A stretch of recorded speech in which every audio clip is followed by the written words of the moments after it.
তবে দেখি বাড়া বার্থডে নাকি তোর কত বছর হলো? ভিডিও করছিস কেন ভাই? ঠান্ডার মধ্যে আরে মাছটা বন্ধ কর ক্যামেরা তো আমাকে কে এবং তিনি শুনবেন পিওর কুত্তারা ছবি তো জিজ্ঞেস কেন এটুকুই খারাপ লোক খুঁজে পাচ্ছে না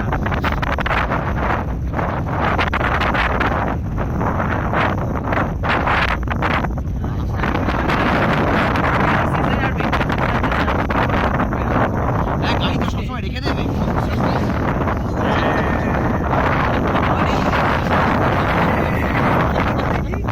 কেন আমি ছবি তুলবো না? কেমন লাগছে এখানে এসে? চিল চিল প্রচন্ড চিল ইয়ার এক্সট্রা। চিল বাছবাকি শকুনি সব আছে আমি ফোনটাও ধরতে পারছি না, মনে হচ্ছে পড়ে যাবে। এই যে দাদা, আপনি বসে পড়ুন, এরপরে দাঁড়াবেও না, এমন ঠান্ডা। আমার নেতি আছে দাঁড়াচ্ছি আচ্ছা।